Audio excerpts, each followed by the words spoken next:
keep the place neat and tidy. Yeah, well done.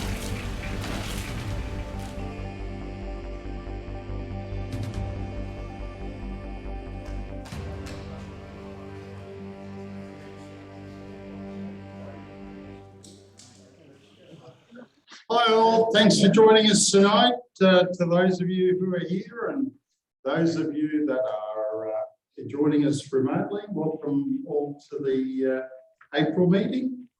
So the Toyota event took place on Monday the 28th and Tuesday the 29th of March. It was an excellent event, and look, Matt's going to do a report on that a little later. And there is a video that we've got as well, but look, we'll have to see whether time permits later on tonight for us to be able to run that. So we'll see how it goes. If not, we might have to hold it over to next month. I would like to say to Toyota a great thank you, because they are a major sponsor of ours. One of the major things that Toyota do for us is they actually pay one of the largest amounts of sponsorship towards our club magazine every month. Which is a huge amount of money, and we thank them for that as well. Recently, the club committee signed off on the trips policy, and so that's now being implemented. We've also introduced and signed off on a new committee code of conduct, and that code of conduct will be signed by each member of the committee. I think everybody's done that, or almost everybody, so that should be done pretty soon. And with time, we'd like to see that code of conduct apply to all subcommittee heads as well, because, I mean, when you take on a role in the club of leadership, then you have to understand you have duties, responsibilities, etc., above and beyond perhaps what's just in the rules. The club's 50th anniversary event, which is going to be held on Friday the 24th through to Sunday the 26th of March 23, so that's a little just under a year away. Will be held at Mount Beauty. Quite a few people have booked already. 50 years is a major and significant milestone, and we'd like as many people as possible to get in there. A couple of people have asked why they need to put the room number down or where you're booking, etc. It's just for accommodation's sake. We really need to get an idea on numbers, because if we run out at that caravan park, we might have to look at some alternate venues. Thank you. That's much better. Just a reminder, the 4x4 Victoria's Lifeblood Challenge is underway, so keep an eye out on the weekend wrap for updates in relation to that. Anyway, all right, so we're next got a video from February 22, King Valley, easy like a Sunday morning.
Oh, he's a little bit more to the left. That's good. That's easy. That's it, you gotta go fast. Oh, too easy for him. Yeah.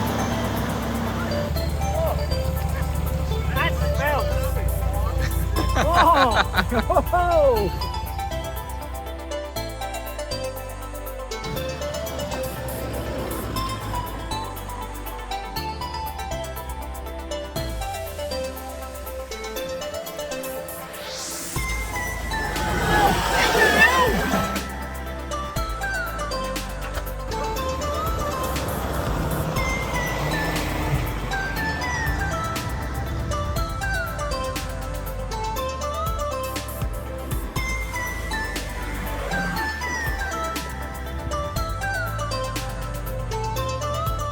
they've left me here all alone. What am I going to do?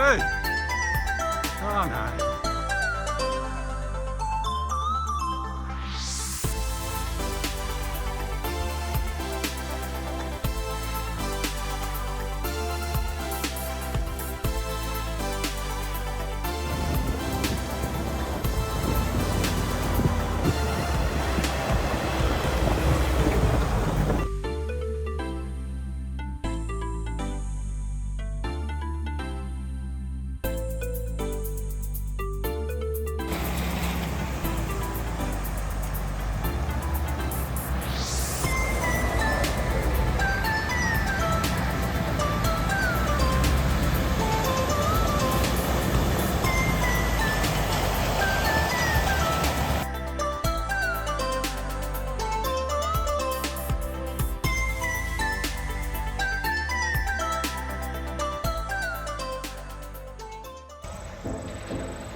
Paradise Falls, it's absolutely beautiful here.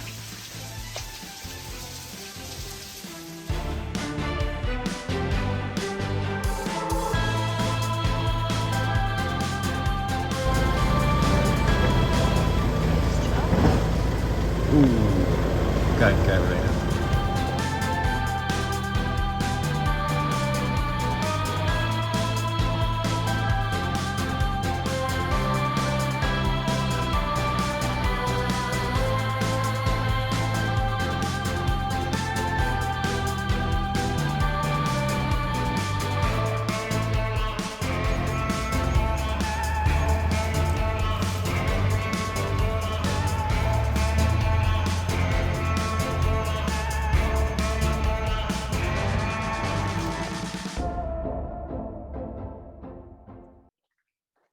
What a great video. It's been such a long time since we went up that neck of the woods. Anyway, that video was edited by Steve McAdams. So thank you, Steve, for putting the work together to put that on for us. We're going to, there you go. Matt Lilly is joining us tonight. He recently moved from Geelong down to Warrnambool Way, so it's a bit of a hike for him to come up, but anyway, he was down here for the day's sort of weather. So going to give us a report about the Toyota event at Yark. So over to you, Matt. No worries, thanks, Ian. All right, Dave, if you could launch the presentation, please. Okay, evening, everybody. So as you know, we did have the Toyota Motor Company up at Yark for 2 days driving event. Next slide, please, Dave. I can't control it from here. Okay, so I thought I'd put a bit of history into this. So in 2021, the committee were in discussions regarding, I guess, raising money to help cover some of the costs of the MPB. COVID was a new thing, weren't sure how that would affect membership, that sort of thing. And it went out, it was given to marketing to go out and talk to our sponsors and see what we could come up with. So Brian and Sandra actually went out. They had previous talks at Toyota before about coming up and visiting the property, and they reinstituted those discussions. So Toyota came up, and it became apparent that what the original discussions were about is not what they had in mind. So what they had in mind was, next one, Dave. They talked about an event to do with a car. They wouldn't name the car. It was pretty easy to guess what it was. Next slide, please.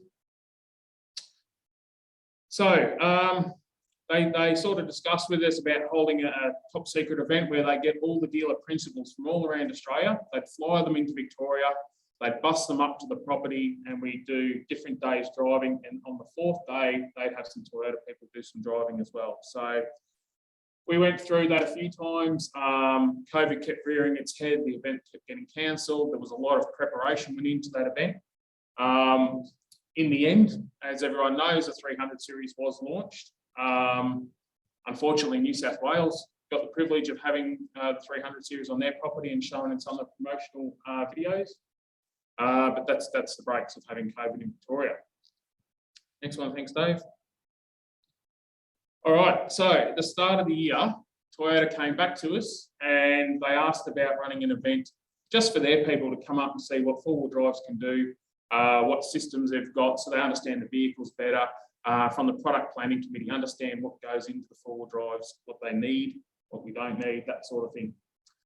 So we're back on again for February, and then Omicron hit, and then we're off again. And then the start of March, they said, can we hold it at the end of March? And so that's when the event was held. So, yep, next one, thanks. So from our perspective, the way it was organised was TMCA, Toyota Motor Corporation of Australia. They hired Yark at a daily rate, including one assistant. They also asked us to provide instructors or experienced four-wheel drivers, and they hired the instructors at a daily rate. They paid for that as well. And we were permitted because there was no secrecy. So the whole first bit, because it was to do with the release of the vehicle, was all top secret stuff. That no longer applied, so we could have a photographer to come and take some photos and I guess some video that we could use for our own promotional needs. So what they wanted to do is not just drive the 300 series, they wanted to have a go at sort of different vehicles. So they brought up a few different vehicles for them to try. Next one, thanks, Dave. So the people we had here, and some of them are here tonight, so if I just get Tony Bryant, Michael Martin, John Mills, Barbara and Liz Mills to stand up, please. Oh, it's not that far. Come on, Liz. Yeah, so these people put in a lot of effort, as did Graham and Ian, so thank you very much for your efforts. So you can see what went on there. So a couple of photos there. Yeah. Next slide, please. So the vehicles we had up there, we did have a 300 series up there with the GR Sport. We had a Prado GX 150 up there. It was, I think it had less than 10,000 Ks on it. Most of them had less than 10,000 Ks on it, so relatively new. Hilux Rugged, a D-Max, Ford Ranger FX4, and the Nissan Warrior. So there was, especially in the Ute area, they wanted to test out a few different Utes and compare them. So there's some action shots there from Liz. They really enjoyed the bog hole. We gave them the option of a drive on the first day, or they said, can we go in the mud? I said, your car, all care, no responsibility taken for that one. So we did it. And then the second day, the first group from Toyota heard about the second crew heard about the first crew going through the mud, and so they all wanted to do it. So they had a good play through there. And you can see some of the things we did. We just used the sand trap just to show the beginners, you know, the articulation of the vehicles, the droop on the wheels, things like that. I think they used the staircase, we used Whoopsie. The more experienced group did a lot more driving up the top end of the property where it's a bit more challenging for them. But we sort of set the drives up commensurate to the vehicle's capabilities and the driver's capabilities as well. Okay, next one, thanks, Dave. Just a few more pics from Liz. So you can see each day there was about roughly 16 odd Toyota people, the 6 instructors and Liz and Barb on site, and plus the Toyota caterer. When Toyota did catering, they bring a high-ace van with a 1 cubic metre fridge in it, which is, if you can take the weight, would be great. And the food was just full on. There was just so much food and drinks and everything there. So it was good from that point of view. Again, thank you to John and Liz. They went up early.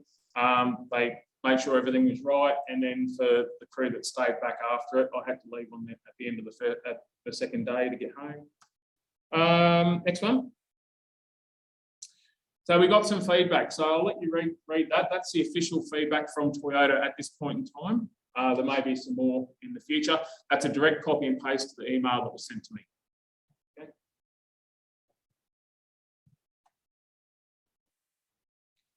They were really impressed. As far as they're concerned, it is the best event that they've done by far. By far. They also interviewed the people that went on it. I think there was a couple of, as far as negative comments went, it was such a long day for us to get to Toyota by 7 a.m, to get up here, to drive all day, to get back to Toyota about 6 p.m, 7 p.m. at night. So it's just, you know, office workers that do 8 hours a day, having to do a 12-hour day was a bit rough for them. But that was the extent of the negativity. Like, that was it. Everything else was absolutely fantastic. So what I thought I'd do, I wasn't allowed to share the whole feedback in a whole holus bolus document. I've just cut and paste some of the comments. So if you go to the next one, please, Dave.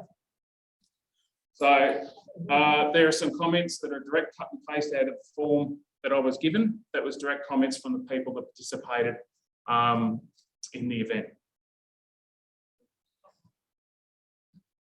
There was a few comments that said something along the lines, it'd be great because it's such a fair way away. They'd actually like to camp overnight and experience, you know, have the whole experience sort of thing. The positivity from Toyota, they were really impressed with the property. The efforts that the club goes to make those facilities available. They were impressed with the instructors and their level of knowledge. Yeah, they just had a really good time. So it was really great feedback, and it's something that's, if has anyone got any questions before we go to the next slide, or just let everyone read them? No. Okay, if you go to the next slide, please, Dave. So we achieved what we set out to do. So we went out and we strengthened our relationship with Toyota Motor Corporation. We've set the groundwork for future events, and they might do one every couple of years or something. It's not going to happen every other week, so no need to panic on that. And exposed us instructors to different vehicles, like we've never done an FX4 or a Nissan Warrior, and have a look at the way that their bells and whistles work, which is great for us because if a new member joins with one of those vehicles, we now have an appreciation of what they can and what they can't do. So that's a learning curve for the instructors, which will help with the course. So yeah, it's just a closing statement. I ran this past Ian, so the committee would like to thank the people involved. So Brian and Sandra, pivotal in organising it all, and myself in the marketing team, driver awareness team, Barbara and Liz for their support and dedication in pulling off a hugely successful event that has impressed TMCA so much that future events are a real possibility. So that's a good positive for the club. So has anyone got any questions? All right, well, thank you very much. Which was the best vehicle? Again, what you say? Sorry? It's chalk and cheese. It's almost like a setup. Yeah. Look, the 300 is, there's no doubt, it is comfortable. It is super capable. Personal preference is a 200, so I like the 8. But other than that, definitely the 300 is a really good vehicle. The Nissan Warrior was a surprise. That did really well, and its downhill assist did really well as well. So, yeah. Yeah, I'd like to just acknowledge Brian and the yard maintenance team for having the property looking really spick and span for the event. Thank you. That's important. Yeah, absolutely.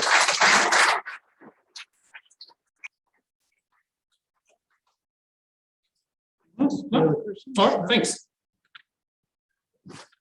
Sort of stole my thunder there. I was just about to say thanks to the opening crew for all the work and putting the property together. But obviously, an event like that's a real coup, and it strengthens our relationship. These days, the sponsorship dollar is getting harder and harder and harder again. And many clubs are experiencing many difficulties and challenges in trying to get it. So to see such positive comments from them is a really great thing. And I think well done to the team that made it happen. All right, so we'll move on with our subcommittee reports next. Driver training. Chris is joining us, I assume, electronically. Yep, hope so. Hope you can hear me. Can you hear me? Yes, can hear you fine. Good, yeah, it's pretty difficult hearing the conversation down this end on Zoom tonight, but anyway, we'll get through it. Good evening, everyone. Just a bit of an update. We've had 15 new members that came up and went through the practical course up at Yark in March. I'll just take the opportunity, if I can, to read out their names. And if any of them are on Zoom or online, if they're not at the club there, that's fine. If they could actually just give a thumbs up or whatever you do on these programs to let us know that you're listening. So we had Graham and Leanne Walters, Adele and Owen Wright, Anne and David Kelly, John Colwell, David McCaffrey, Marcus Horvat, Akash Bongade, Mark Nielsen, Martin de los Rios La Rosa, Sophia McKay, Joel Brown, and Kate Van Nordenberg. So they all successfully, the 15 members actually got through the course quite well. It was a good weekend. The weather was superb. It was really good. And they all had a thoroughly good time. I was hoping we had our theory night the other night at back at Mulgrove. Unfortunately, I've got one dissatisfied member that was waiting on a Zoom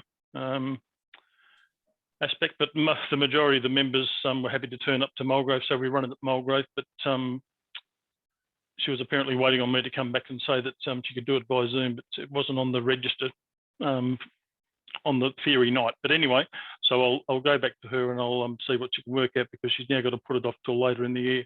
Unfortunately, she works some shift work, so we can't please everyone all the time, but we have been back. This is the second time now we've been back to Mulgrove, and we will run it on Zoom if we've got people, particularly from long distances from the country. I'm not going to entertain it if people live just around the corner from Mulgrove. They can still come to Mulgrove because that's where the club is. But from that night, we had about 15 people the other week.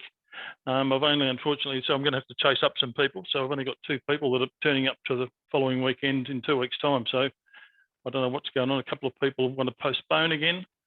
A couple of people can't make it at all. So it's I'm going to have a look at how we deliver it, because we can't be in a situation where I've got to move people on, because there's more people now booked in for May, and I'm pushing them people out if these other people are going to slot into their places. So if you're online and you're a new member to the club, the expectation, again, I'm going to reiterate, I need you to do the course within the 1 month. Pick a month.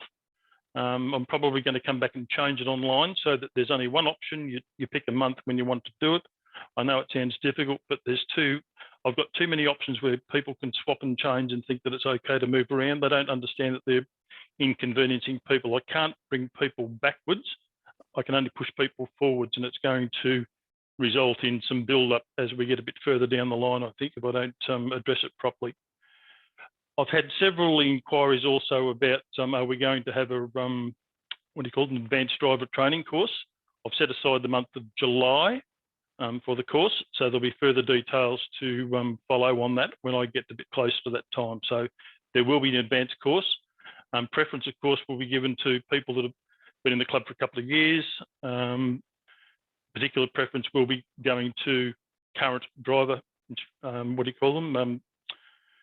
driver trainers as such, some of the trainees, our trainees that need to do it, and also trip leaders. We're going to occupy, it will be limited places because I've got limited instructors available to run it, but just letting you know, there will be a course advertised, and you're more than welcome to apply.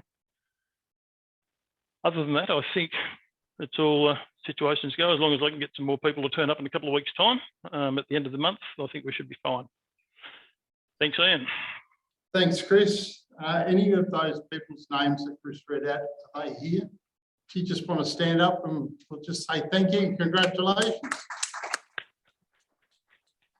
And you get a certificate from Forward Right through the club shortly. All right, so we'll move on over to you, Liz. And I reckon, Liz, the microphone's going to be perfect for you. I don't think you're going to need to do anything. Still might have to stand on my tiptoes. I think you're right. Good evening, everybody. Welcome all the new members here tonight and at home. It's a great club, so I think you will enjoy it. Radio communication course, 14th, 15th of May, that is full, but there will be another one next year. In June, we have the Fine Art Printing Workshop, the 4th and 5th at Yark. Now, it's a bit slow filling up this one, and I don't understand why, because he did a Zoom course a couple of years ago because of COVID, and it was fantastic. So please, come on, guys, fill up this course. I'd hate to think I've got to cancel one. It would be just the first time ever. So please, book in. It is well worth doing. If you're a photographer and you want more knowledge about what to do with your photographs and how to mount them and how to take them for great photo shots. It is well worth doing, so please book in. Now, what course we got next? I've just put online a HEMA course, a HEMA mapping course. Justin is an expert in HEMA and all the mapping available.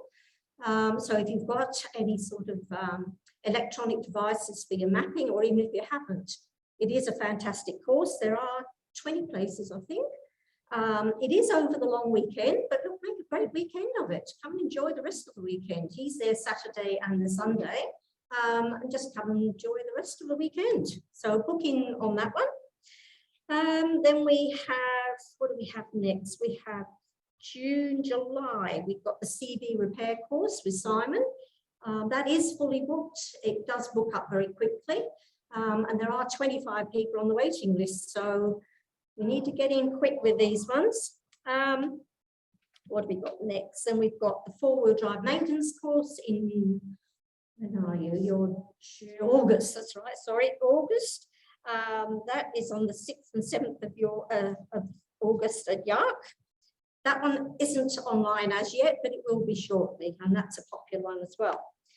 September 3rd and 4th, the next tyre repair course. That's a popular one as well. So that one will be up to be for you to book in as well.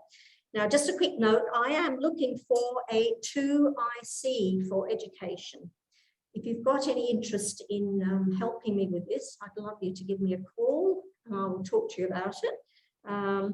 I'm not intending to resign or anything at the moment, but I would like to have somebody who would fill in for me occasionally if I want to be away. And maybe you'd like to take over from me and come up with some new ideas as well at some stage. So give us a call if you're interested. Thank you. I think that's about all. And I'm hoping they're going to show this video tonight of the 2 days, because it was good fun to watch.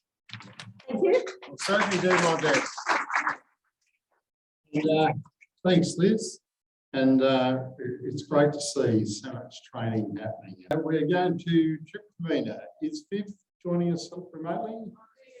Oh, you're here. I didn't see you. I'm so sorry. You must turn those lights up, you know, as we get older, you know what happens. You look better in the dark. Me, I just, anyway, go on. No worries. At the moment, there's only a couple of trips with vacancies. All the rest are either out on trips, or we haven't got any more. I've been advised that there is some more trips coming. There is a new members trip, trip 1 by Matt, Lily and Sarah, Lock Your Hubs in the Little Desert, Queen's birthday weekend. Simon assured me that he's going to run on the same weekend, Lock Your Hubs Little Desert Spectacular Trip 2. So keep your eyes open for that. Sorry, is that better? Okay. And we have a trip leader course we're running via Zoom on the 23rd and 26th of May. You must attend both nights, and the prerequisite is you must have attended at least one club trip. So hopefully we'll get some more new trip leaders out there helping us put trips on for the members. And that's it. What sort of numbers you got for the trip leader course so far? 1. Okay, so there's plenty of space. Plenty of space. There you go. Yeah. Oh, okay. Sorry. Today I took delivery of 2 defibs for the club. One's going down Geelong way, and one is staying with me at the moment for people running trips, outback trips, that they'll be able to use, or not use, take. We don't want them to be used. Yeah, we've got to get a procedure up and running, and like a log sort of thing. So they're at my place. All right, Under thank lock you. and key. All right, thank Okay. you. No worries. All right, so John, you're going to come down and hopefully talk about the TLCC West Australia 2022 gathering and a bit of an update. Right, good evening all. There again, West Australia is not exactly forthcoming with a great deal of information. The 40 people who the 40 vehicles that they will take, those people have been notified. Since then, we've had 5 people withdraw because they've now made other arrangements because they were uncertain what was happening. And I've moved 5 more from the wait list up. I still have 5 on the wait list and a couple others who have stepped down for other reasons, which I'm leaving on the wait list in case they can come back. So things are sort of progressing from our point of view. This next month, I intend to have the pricing for the caravan sites. I'm trying to arrange with WA that we do like we did with the with Broken Hill, and we collect all the money and we pay them in one hit. All right, boss? Good stuff. Thumbs up for the treasure. So I'll be putting an invoice type thing like I've done before out sometime this month.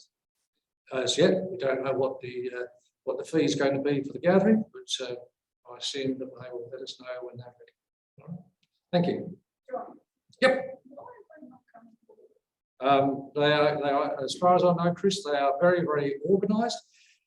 We were over there 2 years ago. They already had planning groups put together. They just don't seem to want to give any information. No, I think they want us to come. I think that they just want to do like a grand launch, I suppose. And I don't know that. I don't know that much. They're a long way away. I keep ringing them, and you get nothing back. No doubt, when it happens, it'll be a great event, though, because we've got a lot of participation there, put a lot of work into it. So we'll move on to the Geelong Report. Alison, I know you're joining us remotely. Welcome, Alison, over to you. Thanks, Ian. Sorry I can't be with you all tonight. Last minute change of plans. We had a really interesting meeting 2 weeks ago. We actually watched a video on snakes in Australia, and the link for that is on Facebook. John Polwick had posted it last year, and I was searching for some info for the Children's Day at Yark and came across it. It was really good. I went for half an hour, but it wasn't tedious to watch. I learned a lot, and so did everyone at the meeting, so we all really enjoyed that. We have a social coming up in May, and our May meeting, we are hoping to have Geelong Performance Systems either going to their workshop, having a bit of trouble coordinating a date there, but will happen. So if it's not May, it'll be June. Everyone's welcome, so please join us. I'll make sure that's up on Facebook, and we can interact when we get a confirmation from them. So we're not far down the road. Please join us. Thanks, Ian. Thank you, Alison. And what about Lerderderg? Do you want to just cover off on what's happening there? Yes, we're having a clean up in Lerderderg Saturday week. Anyone's welcome to join us. We drive around all the tracks of Lerderderg. We'll be doing some of the MVO tracks. We're stopping if we see an illegal fireplace. We pick up as much rubbish as we can. We scatter the ash out into the bush, rake over the leaves so you can't see it, and that's to discourage anyone from lighting the fires. And if we see any rubbish on our way around the tracks, we'll pick that up as well. I have bags, gloves, and a bit of paperwork from the Clean Up Australia crew from March the 3rd, and this is the 7th time we've done this, so it's a great activity, and they provide us with a lot of resources, so you don't need to bring your own gloves, you'll get a pair to take home. Thanks so much. So if anybody's interested, they just contact you, or they book in? They book in online. Thank you. Yes. Yep. Thank you, Alison. Brian Stewart, Yark Management.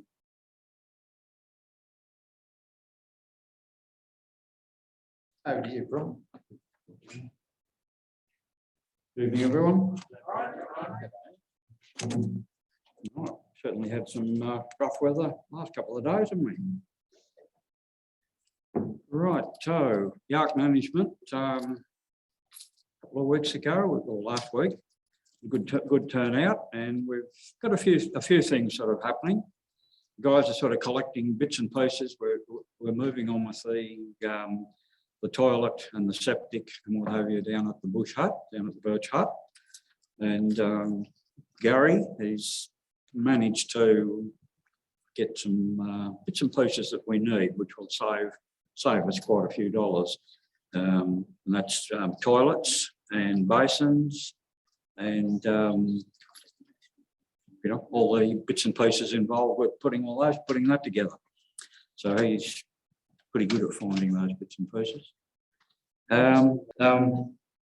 He's working with the land care guy in Yea to sort of put together a program for us up at Yark with tree planting and clearing and that type of thing. So he's working on that. Security camera, that has been replaced. Michael sent that away to get looked at. They fiddled around with it and came to the conclusion that it's no good. We'll give you a new one. So that's what's happened. That Michael will be replacing it if he hasn't already done so up at Yark. And the steps down to the birch hut on that walk there.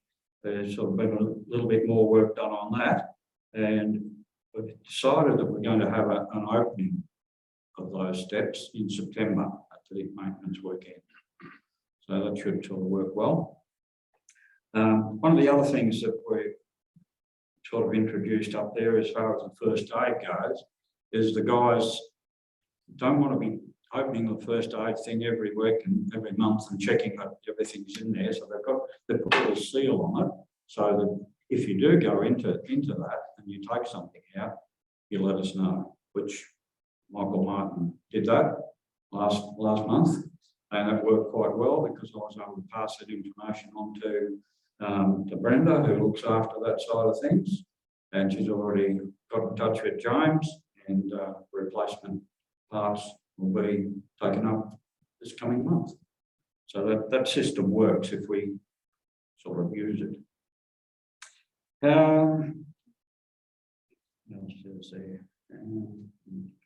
Oh yes, we're coming out of the fire restrictions now, and we've got quite a few piles of timber and rubbish and stuff up there to burn. So we'll hopefully tackle that this weekend. And so any of you guys that are up there that like poking around with fires or toasting marshmallows, it's a good opportunity for that. I shall be letting the local fire guys know, and we've also got to inform Thick Fire of that as well. So I'll be doing that.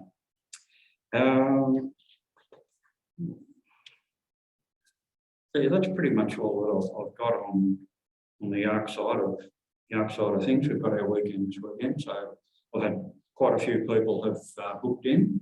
There's a couple of newer members as well, and I've got to check all of the emails that came in over the last few days when I was out of service sort of thing. So really good.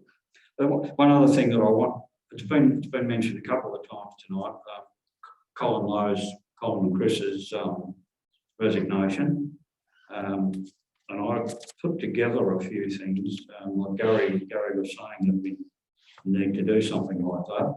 I'm just going to run through some of the things that Colin has been involved with, because he's been part of the Yark management team for many of those 38 years, even beginning earlier on. So we used to go on trips with the kids, and we had some great times early in the club. Anyway, he was involved with the Low Bridge, and that included sourcing all the timbers and seeking advice from some known timber bridge builders. And then he oversaw the track from the bridge. It goes back up to the saddle at Bulldozer. He oversaw the construction of that.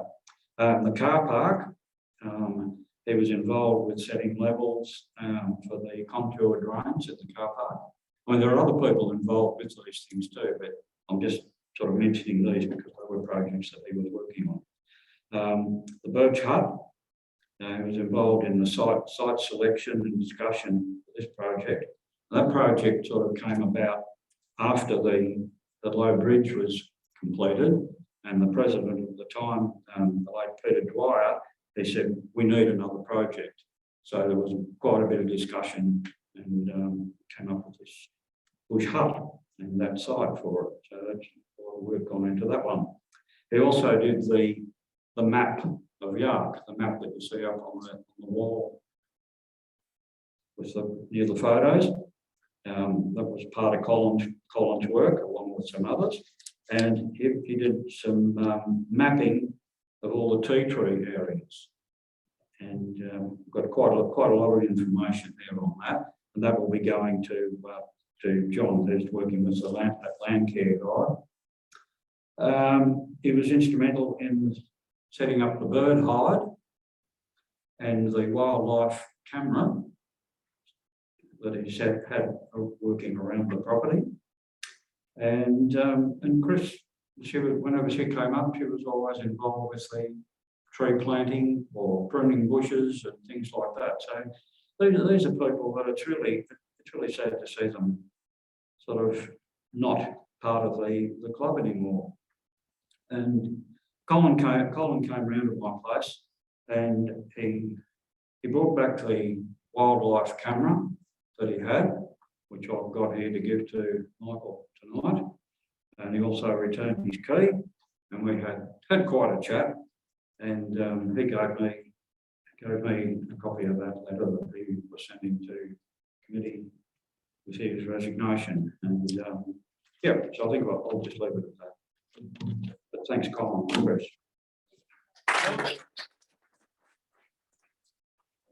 Over to you, Eric. Thank you, Ian. Everybody hear me okay? Can you hear me? Yes. Okay. Yes, well, you know, the sun's shining, the birds are singing, just somewhere else at the moment. Great last couple of days, beautiful Easter, and then now we're getting saturated. Winter's upon us.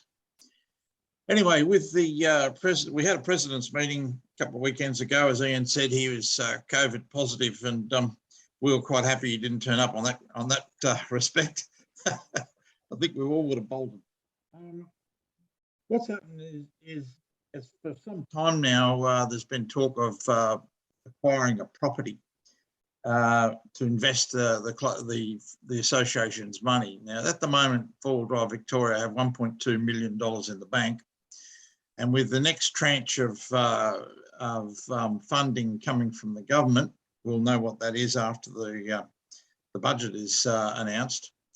We'll be looking at, you know, close to $1.5 million, and it's exponentially growing, and we need to do something with it. So our plan is to invest it in a property. So what happened is we had a president's meeting. There was about 30 odd presidents came to the meeting, of which most of them were fairly interested in what the information was about to transpire.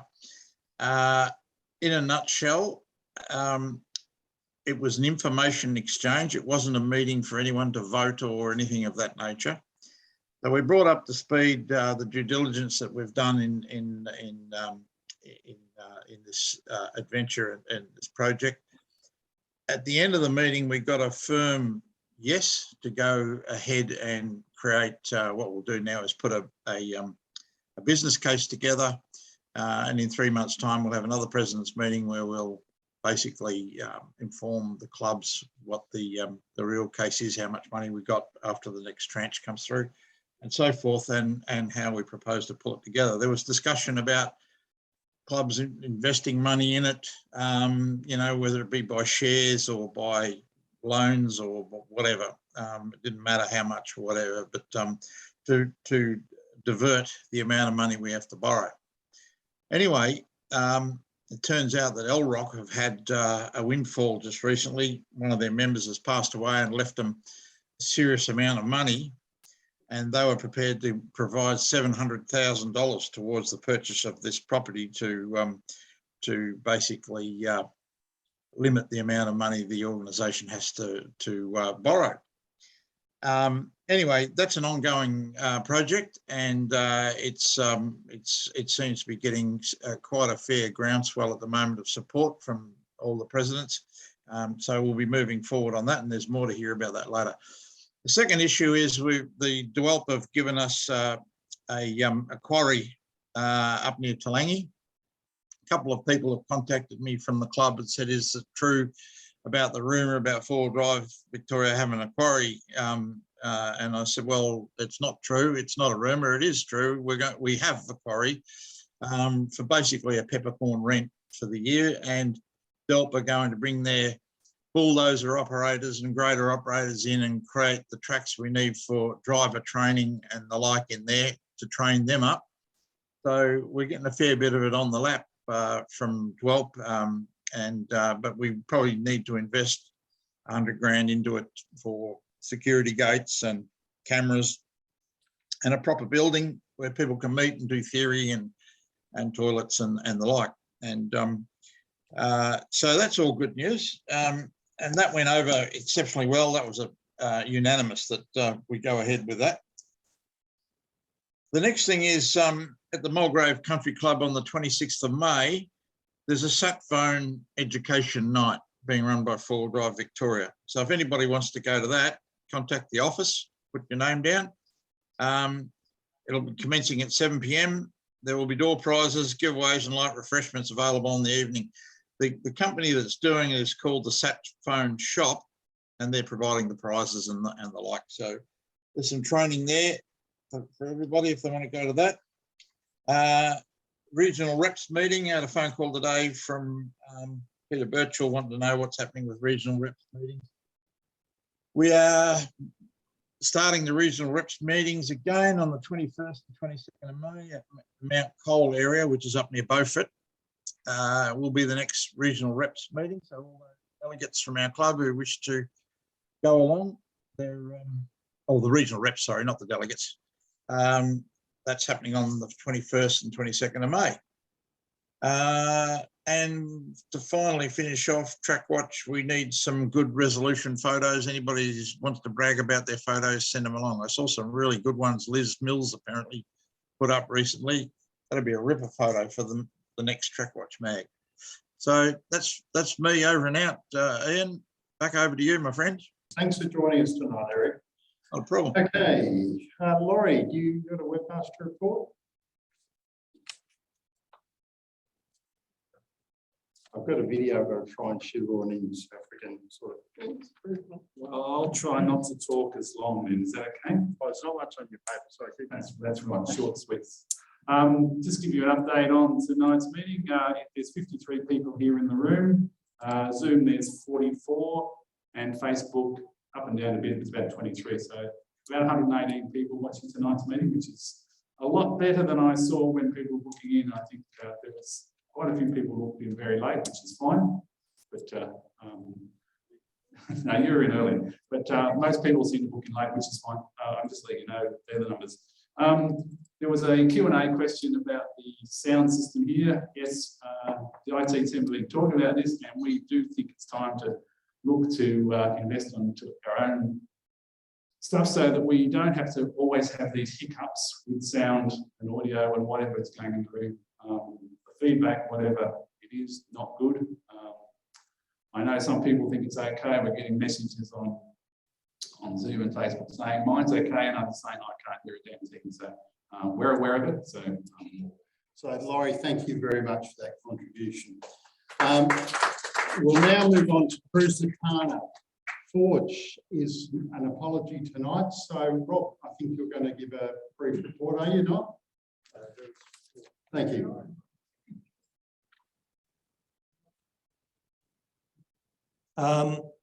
So Cruisacana is on again this year, mid-November, 22nd of November, I think it was. Let me just check my dates here. Yes, 18th and to the 20th of November, end of the year. We're just trying to, we pushed it back a couple of weeks because of the WA gathering. Whether people come back in time, we'll see. But the committee, basically the same members. We've lost our Chief Marshal John Chenoweth is not joining the team this year. And the rest of the team, I guess, have been involved for quite a few years. So I guess we're looking for some extra people to join in to help.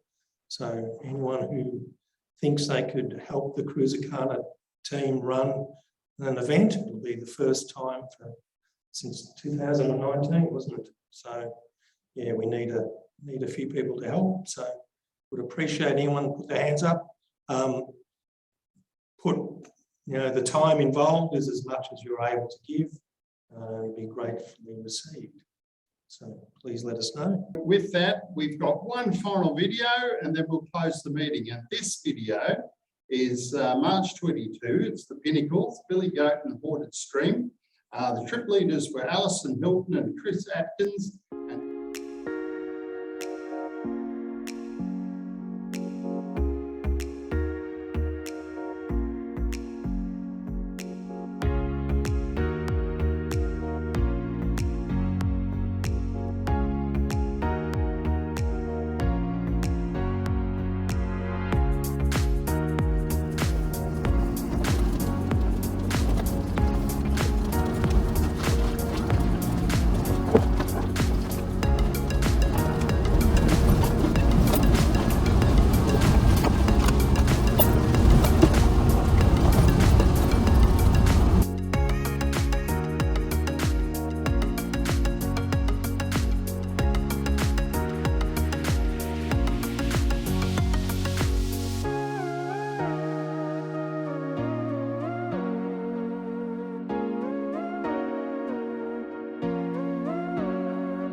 Take it easy and don't slip, please.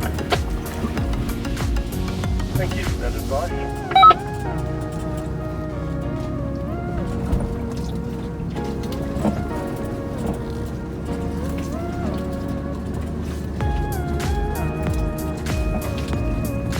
We just stopped at a particularly eroded section where we'll be doing a bit of road building before we come down.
thanks, folks.